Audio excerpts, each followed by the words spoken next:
Hey guys and gals, welcome once again to the Guy Blog Podcast. As always, your host Orlando Rodriguez.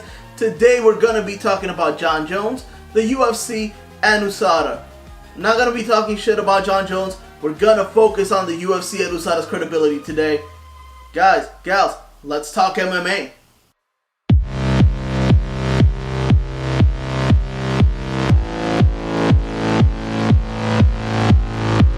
Hey guys and gals, as always, Orlando SDQ, your host for the Guy Blog. And today we're going to be talking, like I said earlier, about Jon Jones, the UFC, and USADA. Now, don't worry, we're not going to be talking shit about Jon Jones. Not today. He won his title, let him enjoy it. I hope he can keep it. Now, what I want to talk to you guys about is more of what this means for MMA, but more importantly, what this means for the UFC and USADA's position in MMA. What am I talking about? Well, Jon Jones won his title back in convincing fashion. That was great. It was a great night of fights, and we can talk all back and forth about, did he cheat? Did he do something? Didn't he do something? But let's be honest, that doesn't matter as much as the fact that something pretty incredible happened. The UFC managed to take all of the credibility, all of the issues that Jon Jones had, and place it on themselves. What do I mean?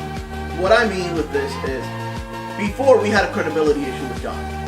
Was he doing? Was he not doing? Was he on something? Wasn't he on something? Now it seems pretty clear that whether he says it was purposely or not, at some point or another, a steroid entered Jon Jones' system.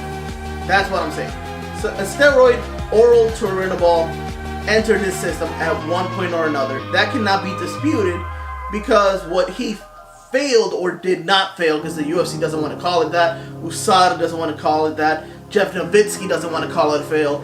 What he was flagged for, or what came up in his latest test, was actually a it was kind of like a metabolite that comes up and is proof of the breaking down of that steroid. So if this is in your system, it's only usually because you took a steroid. Fine. And that steroid that produces this compound is oral turinabol. So, fine. We're clear on that. We're not going to fight it. Jon Jones was allowed to fight. He was quote-unquote punished for a year and a half or a year and 5 months for this, and we're just going to take it as it is what it is. Fine. Jon Jones, congratulations on your win. We're not going to disparage your name today. We're not going to say anything else. This test, what it means for your career and your legacy, that's something for another episode. We're just going to focus on USADA, Jeff Nowitzki, and the UFC, and what included, taking on their back, taking on their reputation, deciding that they're going to basically piggyback all of these issues. Well, they're not going to piggyback on. They're going to take all of your issues, all the credibility issues that you had. They're going to clear your name, and the way they're going to do it is they're going to basically give up their reputation and their good name and say, hey, we're saying it's good, we're saying he's good, so he's good. I mean, it's admirable for an organization to do this on most occasions. On most occasions we would say, hey, it's good to see an organization stand up for their fighter and to say, hey, we believe in him or her and we believe that they're telling us the truth. I'm 100% with that. I'm all on board with it. It's a good look on most occasions. However, on most occasions, it isn't a fighter that has gone through the issues that Jon Jones has. Now, like I said, I'm not here to disparage him today. I will not do that.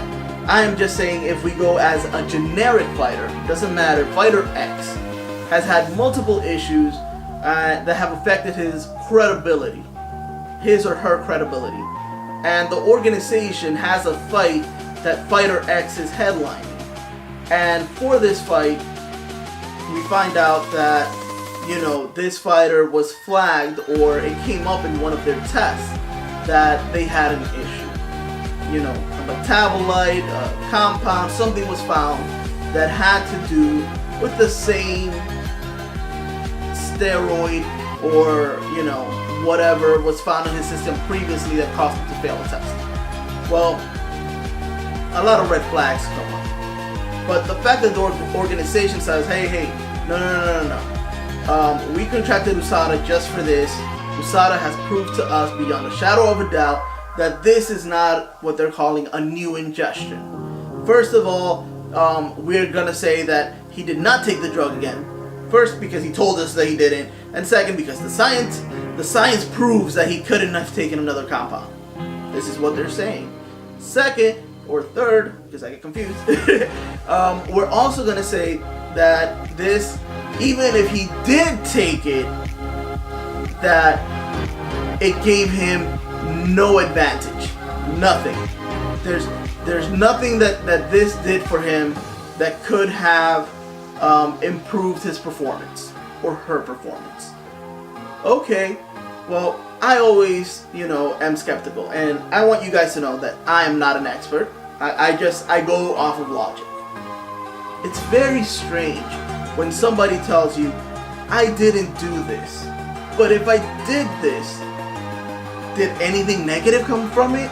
Or did I gain an advantage from it? No. So even if I did do it, I didn't gain anything from it, so it doesn't matter. That's like a bank robber saying, listen, I didn't rob that bank. Or like a guy or a girl saying, I didn't rob that bank. I was nowhere near it, I didn't rob it. I robbed that bank a year and a half ago, but this time the money that's missing and the guy that came in, that wasn't me. I did not rob that bank.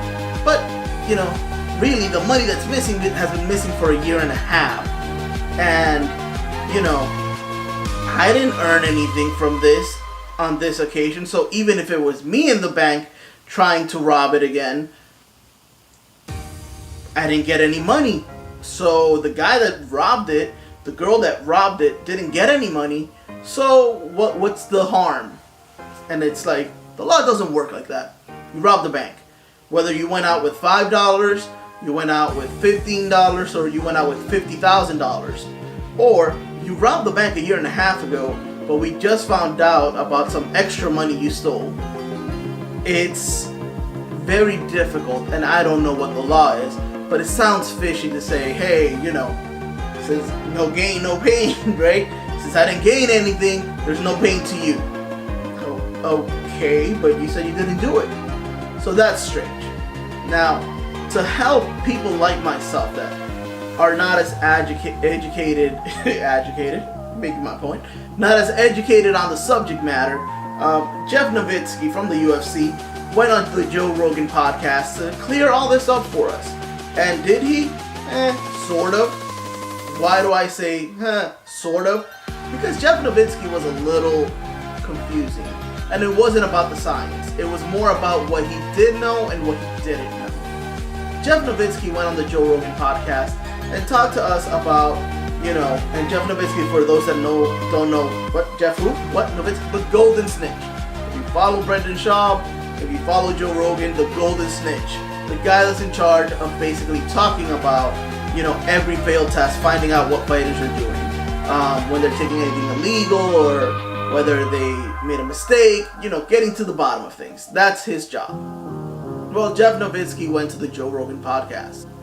Now, by going on the Joe Rogan podcast, Jeff Nowitzki let us in on quite a few interesting facts.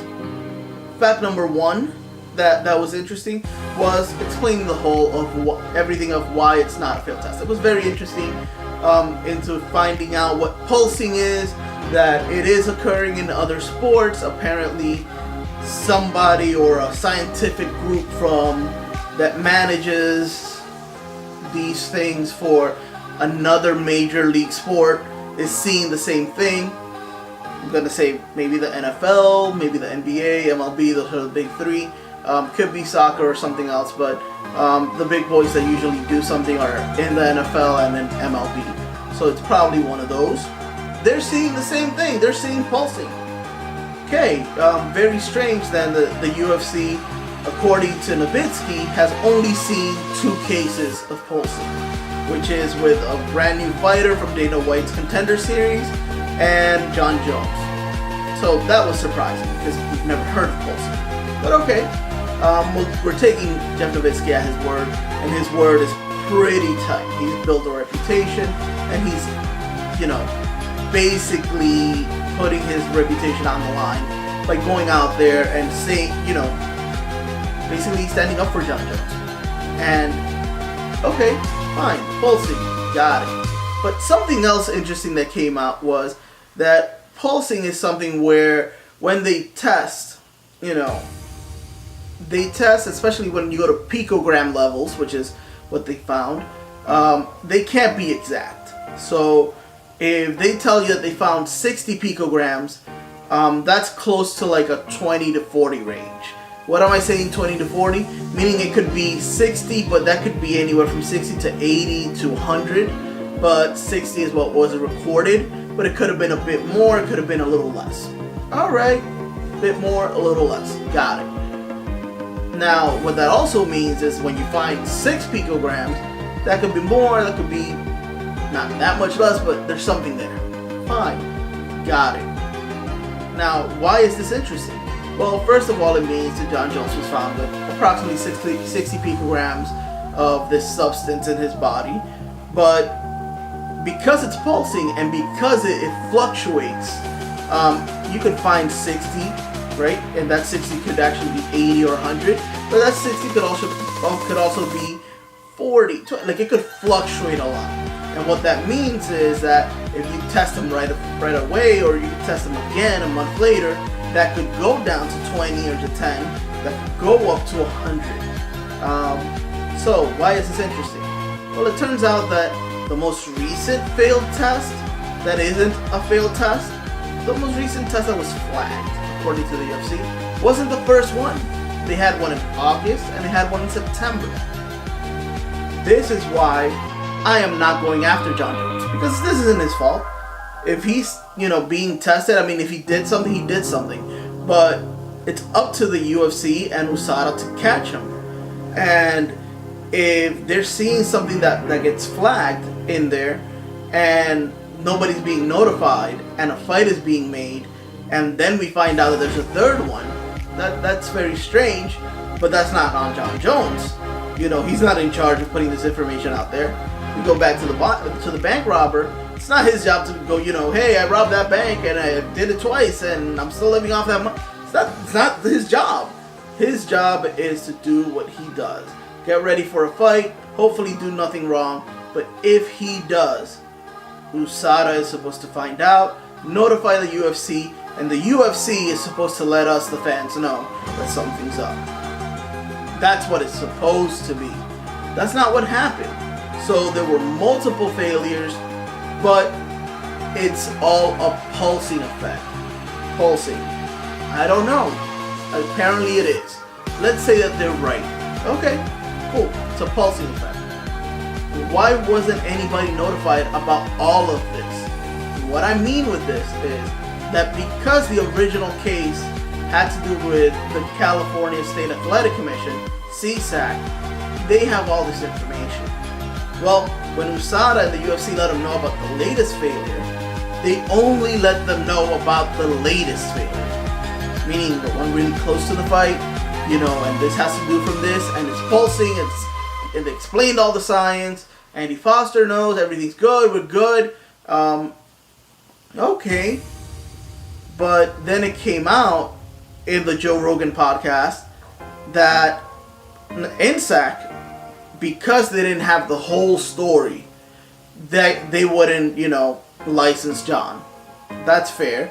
They wanted to do their due diligence, and doing their due diligence in a week didn't seem realistic to the UFC. They thought it's safer to move the venue, to keep the pay-per-view alive, move the entire event. We can talk about how it can be done, but move the entire event, to a different state. What state? California, because that's the commission that has all the information. They can understand and investigate everything and see that the science fits. Okay, they did that. But they didn't tell CSAC about that August and September flagging. Why? That seems very strange. And to have Nowitzki say, well, after the fact or right before the fact, yeah, maybe we should have given them everything, but we didn't. Why? Why wouldn't you give them everything? If they know the whole story and you're explaining pulsing to them and they wrap their heads around it, they understand it. They would have understood if, one came out for 6 picograms, another one came for 80 picograms, and another one came back for 60. They would say, hey, yeah, this is pulsing. It happens. It goes up and down. We get it. You explain the science. We're good. But they didn't do that. They only told them about one week before the fight, and basically got them to agree to license this fighter. It's very strange. The strangest of all is the fact that they're basically, by giving this incomplete information, they're putting everything on their back. It's all on USADA, it's all on the UFC, especially the UFC. This is very strange. Now, does this mean that, they can't keep doing this? This could happen again. But when you have fighters like Frank Mir coming out, fighters talking about that they were suspended for 2 years for picograms, and then you find out, that they weren't allowed the excuse of pulsing, that's a bad look. More importantly, that the UFC announced this a week before an event. So, us as fans, as well as, all the journalists, are basically having to scramble and find out as much as they can in only a week.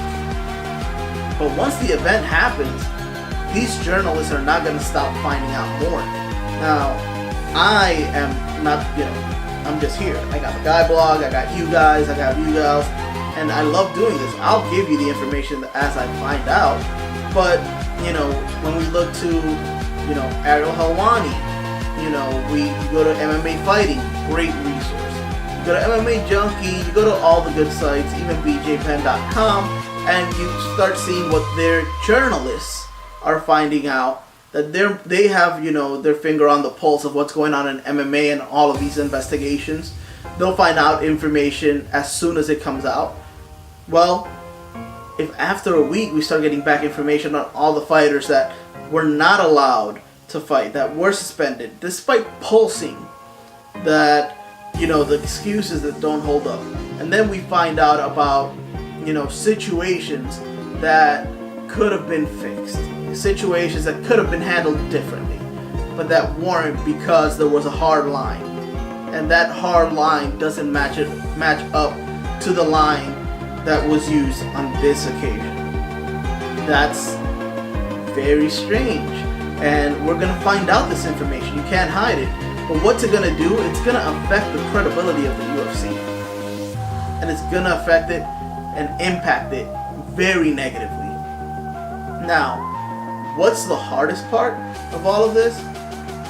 Jon Jones, and everybody's using this, but it's the truth. He said it himself. He's a wild guy. He's a wild dude. He can't promise anything. Well, Jon Jones, for the UFC's credibility to hold up as best as it can, needs to stay clean for a year. I'm not even joking. He needs to go through all of 2019 with no issues besides pulsing.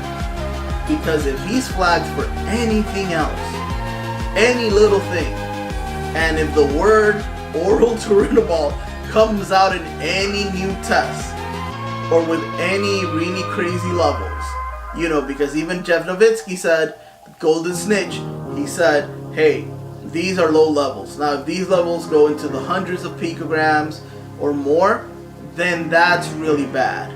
Well, if that happens, forget about the UFC's reputation. That's USADA, that's going to be the end of that. At least from an MMA standpoint, UFC will not be seen as the golden standard as far as the best MMA promotion, or not the best. They'll continue to be one of the best, but they will not be seen as the cleanest. They'll just be seen as somebody that has an organization where fighters do the same dirty things that perhaps they do in other or can do in other organizations. It's just that the UFC is trying to put a white blanket over it. And that's very, very sad. Now, what does this mean? What could be a very sad situation for the UFC? A lot of things need to line up. First, INSAC, Nevada State Athletic Commission, was not able or willing to sanction this fight in such a short time. Jon Jones needs to fight in Nevada. So at one point or another, probably in 2019, they need to be able to present to Nevada all of the information California has and be able to show, hey, he's clean. Nevada say, yeah, we'll sanction him. California be able to see those tests that we're not giving to them and come to the same conclusion of, yeah, we would have sanctioned him anyway. And then the UFC needs Jon Jones to stay clean for a year, as I mentioned, all of 2019. Why? Because the Frank Mirs, all the fighters that got suspended over picograms are going to be making a lot of noise. You know that Mark Hunt is already making noise over this.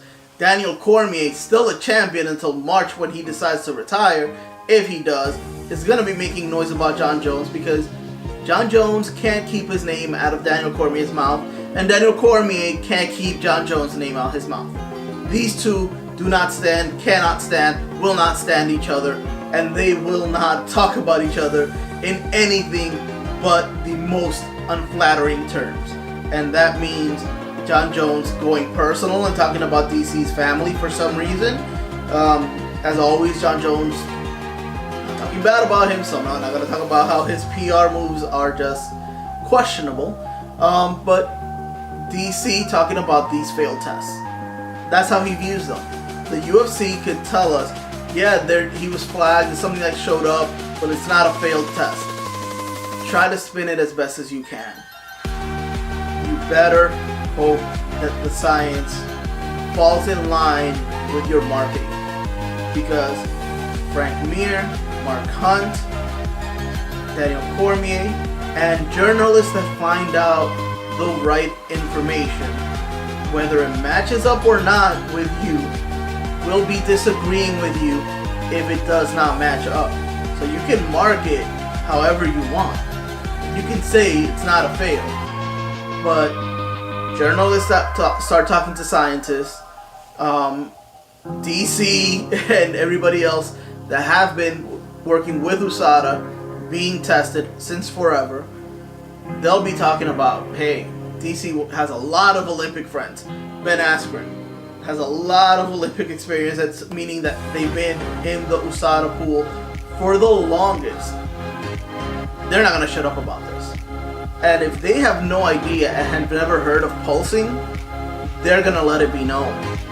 So, pulsing, you can expect the UFC to start talking about how it's a new thing, but at the same time, you can also expect fighters to come out with the truth, or what their truth is. More importantly, you can expect all of the journalists that come out with, that find out what are the facts, to come out and say, hey, these are the facts, and they match what the UFC has been telling us, or these are the facts and they don't match what the UFC has been telling us.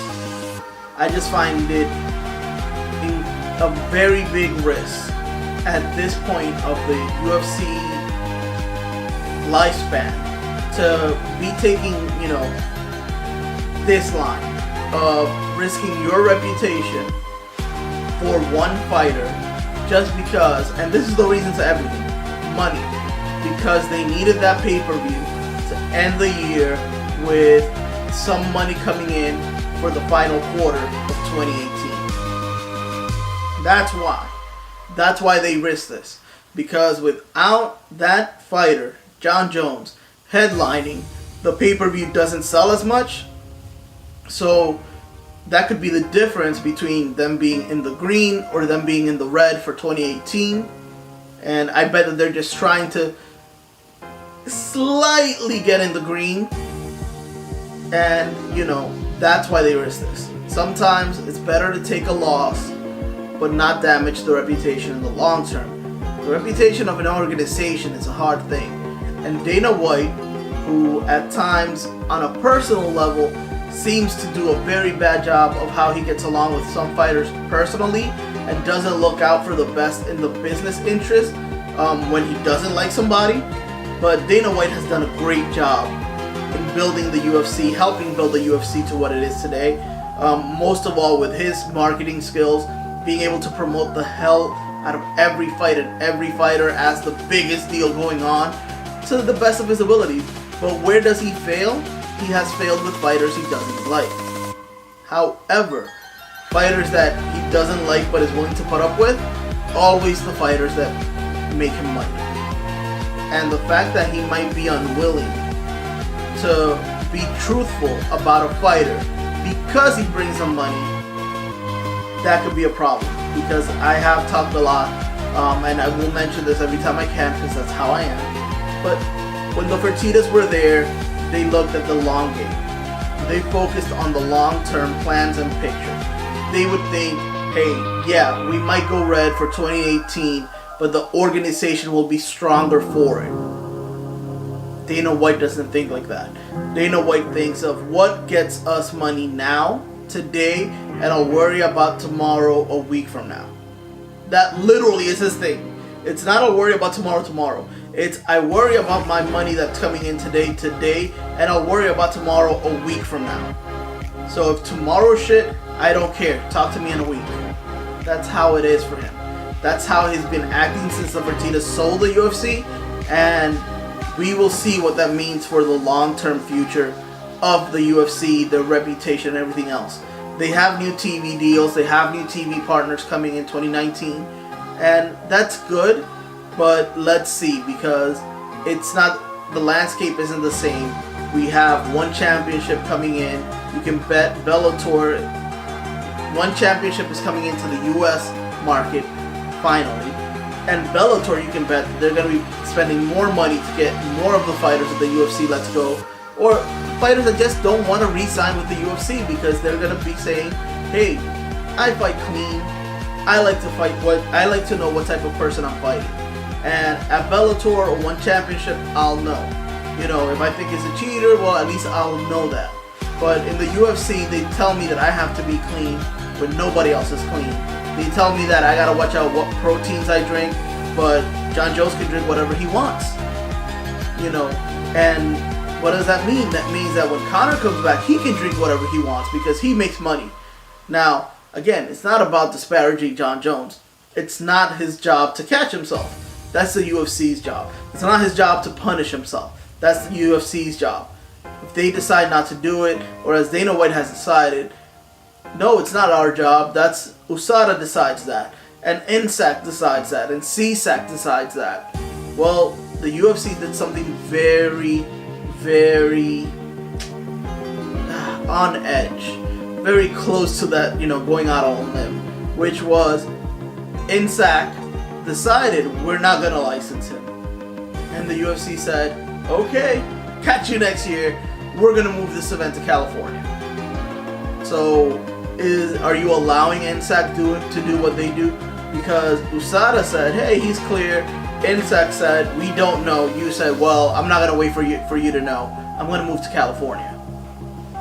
You know, what if New York says we're not gonna license Conor McGregor for a Madison Square Garden event in a month?